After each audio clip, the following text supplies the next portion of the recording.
So Logan, you were Grandpa Monster on The Masked Singer, which I think you did such a great job, but sadly you were eliminated. So tell us what it was like to be on the show.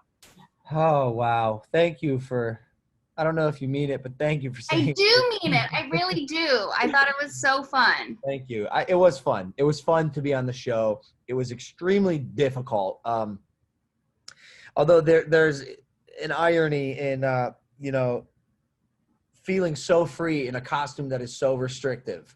Like that show is a logistical nightmare. I'm not going to lie. Especially with COVID, like it is on paper, it should not be possible, but the cast obviously are so talented. The crew are so nice and capable and willing to just help and make it work.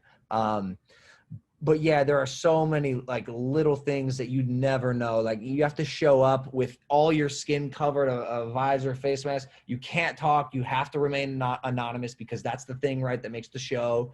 And I don't know who any of the other contestants are. I could hear them warming up, and that's how I knew I wasn't going to win because no, seriously, like I was next to Black Swan. Like I never stood a chance. I can't believe I made it past the first round. But you did, which I think is a big accomplishment. Because I will say, yes, all the other contestants are great, but I did think you were great. But I do want to know, why did you do the show? Why did you put yourself out there? A little bit out of your comfort zone, I would think, right? Yeah. And I found out it was a lot of bit out of my comfort zone. When I started doing it, it was terrifying. And that's why I did it. I am always up for a challenge. I'm always up for doing something that is going to make me learn something new about myself. And I can kind of sing, like as you saw on the show, like I kind of have like a pitch, and I felt like that was enough, and I could just take and use my energy and my physicality, which is a strong suit of mine, to take me to the finals. And boy, was I wrong. Oh, that's so funny. Okay, so I mean, you obviously couldn't tell anyone you were the Grandpa Monster. So now that like your identity is going to be out there, what are your friends going to say? What is your brother going to say? I had to call my brother, and because Nicole, she guessed Jake Paul. She guessed for the clues. And I get mistaken for Jake almost every day. Jake gets mistaken for me. It's this mix up that both of us are uncomfortable with. So when I got unmasked, like I just looked at Nicole, like I bit my lip. I was like, "You thought I was Jake?" Like I'm offended, and so I had to call Jake and tell him that. But I think people are just going to be excited. I like spreading my wings and trying stuff and doing a lot of things, and it's just another cool thing that I was able to do and hopefully put on a good show for people. I think you really did. But I will ask, because I mean, you did have a song for 2020. It was like this 2020 anthem. Yeah. It was super fun. Now you did The Masked Singer. I know you dabble in a lot of like with your career. It's not just a YouTuber. Can we see singing in the future? Like, do you think this might be a new thing for you?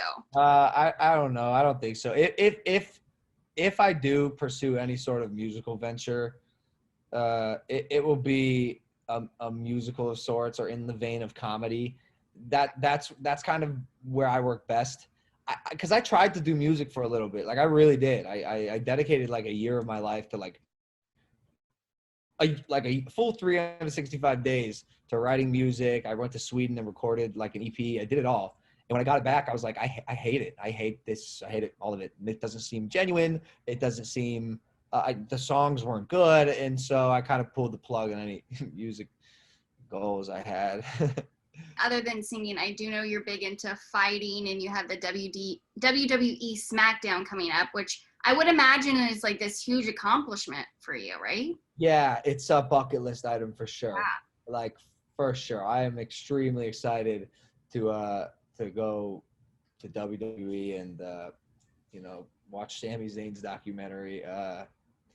Who knows how that relationship develops? But I mean, look, I'm an entertainer, so yeah.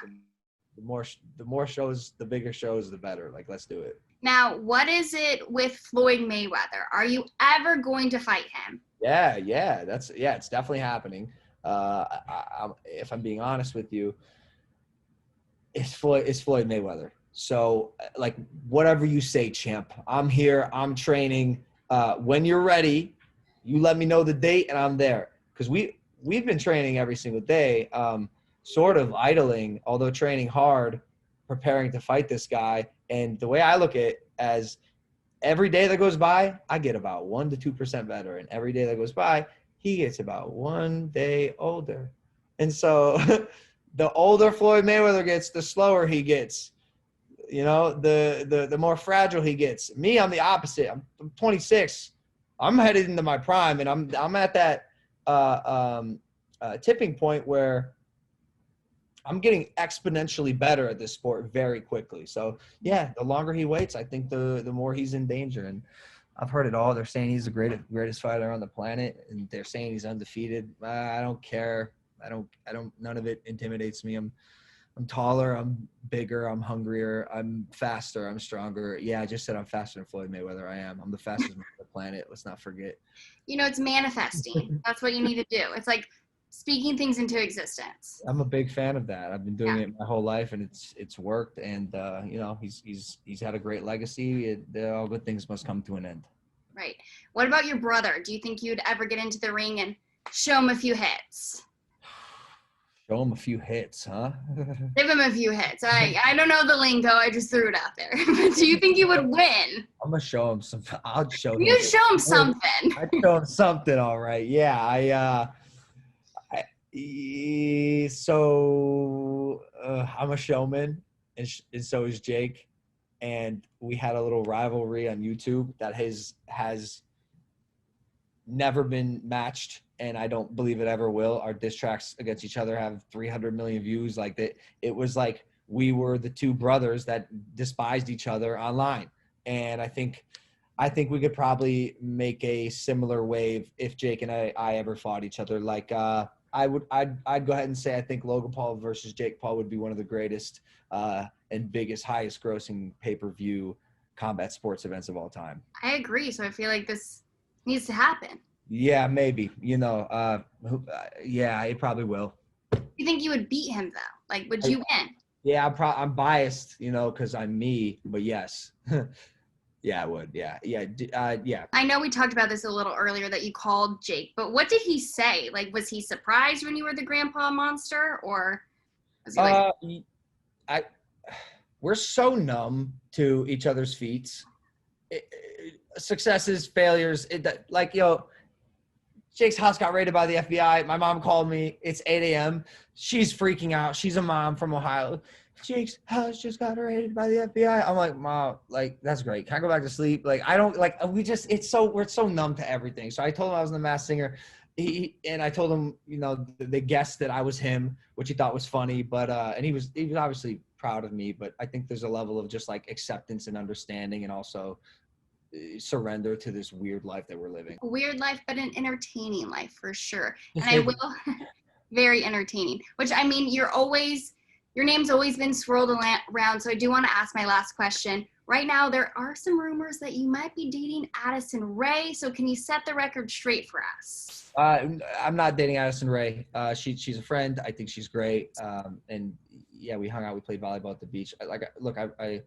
I enjoy fostering relationships with people who I like in Hollywood. That's all. But yeah, no, we're not dating. She's a great girl.